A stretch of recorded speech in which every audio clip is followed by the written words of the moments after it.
Бәріңе сәлем, менің есімім Барри, және де мен өте бай отбасыдан шыққан ұлдың бірімін.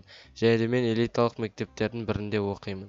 Менің өмірім ақшаға толы, яғни мен не қалаймын, соны сатып ала аламын.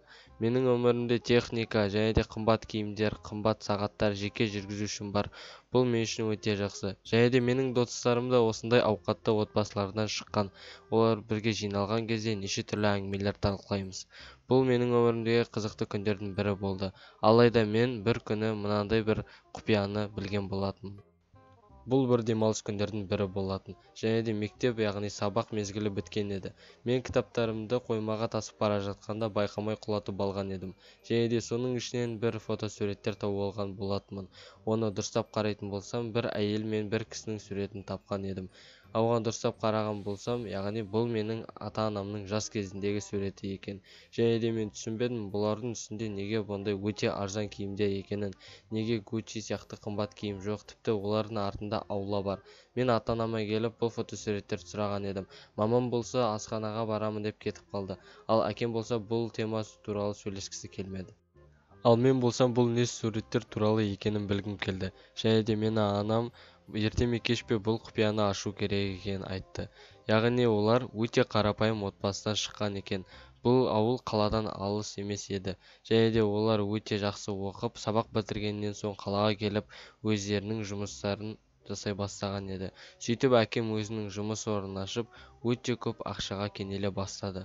Ал олар болса бұл туралы тіпті ойлағысы да келмеді, яғни бұрынғы ауылдарын мүлде айтқысы келмеді. Содан кейін тіпті олар өздерінің ауылына осы уақыт бойы бармай, ата-анасымен сөйлеспей, өте өзгеше адамдар болып кетті. Мен шокта болдым. Яғни маған ата-анам осы уақытқа шейін ата-әжемнің алыста тұратынын, тіпті оған бара алмайтынымызды айтты. Алайда ата мен әжем бар жоғы қаладан 5-ақ шақырым километр жерде тұрады екен. Бұл сұмдық маған неге бұрыннан бері бұны жасырып келді. Және де мен ата-әжемнің қолында туылған кезде бір-ақ рет болған болатынмын. Және де одан кейін мүлде бармадым. Ал әкем болса ата мен әжемнің қайтыс болған кезде 2 рет келіп кетті. Менің анамның анасы әкесі болғандықтан мен ол жаққа тағы да атам мен әжемді көруге барғым келді. Ал анам жібермеді, бірақ та маған бәрібір болды.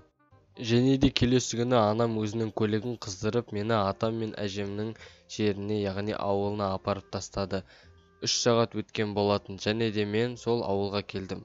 Яғни тура суреттегідей, барлығы да өте керемет. Тіпті мұндағы бір этажды үйлер, неше түрлі жануарлармен тіпті суретке түстім. Мен бұл жерде бір рет те болсын болып көрмеген едім. Және де бұны мен постқа салғым келді, алайда бұл жақта интернет ұстамады. Жарайды, онымен сосын қарастырамыз. Ал мінекей, ендеше ата мен әжемнің қасына келдім. Ата мен әжем өте жақсы кісілер екен. Мен олармен тез тіл табысып кеттім. Арада 2 сағат өтті, және де анам мені қалаға қайтатынымызды айтты, өйткені қараңғыда көлікті жүргізгісі келмеді. Әжем болса көзінен жас шығып мені жібергісі келмеді. Ал мен болсам, әзір менде демалыс екенін айтып, бұл жақта 1 апта қалуға шешім қабылдадым.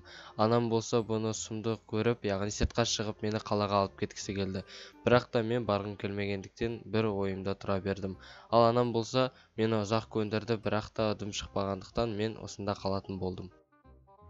Атам мен әжемнің үйі өте шағын еді, алайда егіндері өте үлкен болғандықтан бұларда тіпті мал асырады, сиыр, жылқы, тауық тағы да басқа.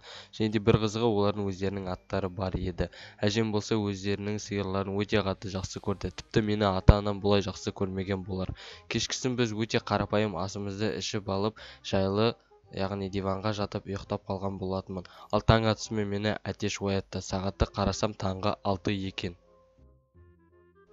Ұйқымнан тұрсам бір түрлі болды, үйдегілердің бәрі қайда кеткенін түсінбедім. Және де үйдегілерді іздеуге не жағдай болып қалғанын білгім келді. Сөйтсем ештеңе болмапты. Просто жай ғана ауылда барлығы ерте тұрады екен. Атам болса жануарлардың барлығына тамақтарын беріп жатыр. Ал әжем болса өте кереметтей ыстық нанды пешке пісіріп жатыр. Және де мен әжемнің қасына келіп сұраған едім, бұны неге онда пісіріп жатсыз деп. Әжем болса пешке пісірілген нан өте дәмді шығатынын айтқан еді. Басқа қалалық нандарға қарағанда пешке піскен нан өте дәмді болады деді. Мен таң қалған едім.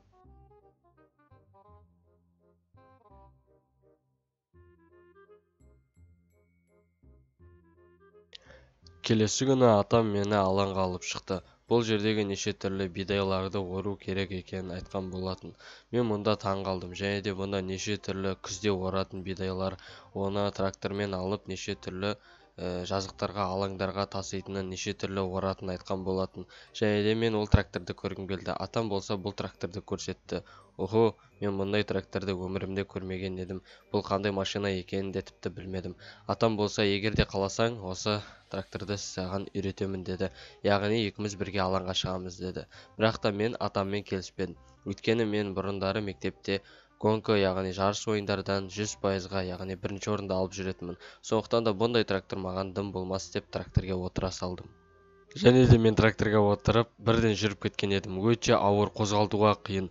Тіпті мен заборды құлатып, тіпті тауық қоранын да қиратып тастадым. Ішіндегі тауықтар тіпті маған шабуыл жасай бастады.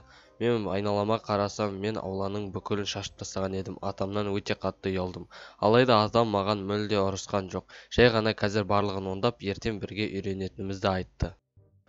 Біз бұзылған, қираған заттардың барлығын орнына келтірдік. Заборларды оңдаған едік. Бұл маған өте қызық болды. Және де кешкісін мен өте қатты шаршап жатып қалған болатынмын. Тіпті қалаға кетіп қалғым келді. Бірақ та тракторды үйренбей қалаға кетпейтінімді есіме түсті. Және де мен мұнда тек қана апта болған жоқпын, тіпті айда да ұзақ уақыт қалған едім. Анам болса қалаға келуін айтқан еді, бірақ та мен қалаға бармайтынымды бәрібір де дәлелдедім. Мұнда өте қызық еді. Яғни басында келгенде мені неше түрлі достар, ауылдың балалары жақтыртпаған еді, бірақ та бұның барлығы артта қалды. Уақыт өте келе олармен жақын араласып кеттім. Олармен бірге балық аулауға бардық. Атам болса қазанға балық қуыруды үйретті. Және де мұнда өте кереметтей нан пісіреміз. Яғни атам бидайды орып, одан яғни ұн жасайды, ал ұнды ол тестіға айналдырады. Бұның барлығы өте қызық, бірақ та бұл қалада жоқ екенін білдім. Және де маған бір өте қызықты ой келді. Яғни мен қалада нан пісіретін, яғни нан заводын ашқым келді. Оған менің жинап жатқан ақшам жете ме екен, соған көзімді жеткізгім келді. Ал ата-анама мен енді ауылға барып, яғни мәңгі ауылда тұратынымды, және де мені ауылдың мектебіне ауыстыруларыңызды сұрадым. Ал анам болса жылап жіберді, ал әкем үндеген жоқ. Және де мінекей мені ауылға алып келді. Мен енді ауылдың тұрғынымын. Бүгін өте маңызды күндердің бірі болды. Яғни мен тракторды үйреніп алып, өзімнің бидайларымды ора бастадым. Уақыт өте келе көктем келді. Яғни бидайларым жақсы жүре бастады. Мінекей шөп те шықты. Және де мен осы жасалған орылған бидайлардың барлығынан, яғни ұн жасап, оны неше түрлі тестімен қалаларға тапсырысқа жіберген болатынмын. Жақын қалалардың барлығы, яғни осы нандарымызды сатып алды. Тіпті әкем болса маған соғып, яғни таңғы асқа сенің пісірген наныңды, сенің заводыңдағы нанды жеп отқанын айтты. Бұл өте керемет болды. Және де олар біздің ауылға қонаққа келді. Менің ең өте қуанышты күнім болды. Яғни атам, әжем, әкем, анам барлығы менің қасымда. Мінекей, өте керемет осындай қызықты оқиға болды. Егер де видеоны ұнаса, міндетті түрде каналға жазылып, лайк басып, арнаға тіркеліп отырыңыздар, комментарий жазыңыздар. Даусыма мән бермеңіздер, сәл ауырып қалған едім. Ал сіздермен бұл менің өмірім арнасы. Сау болыңыздар.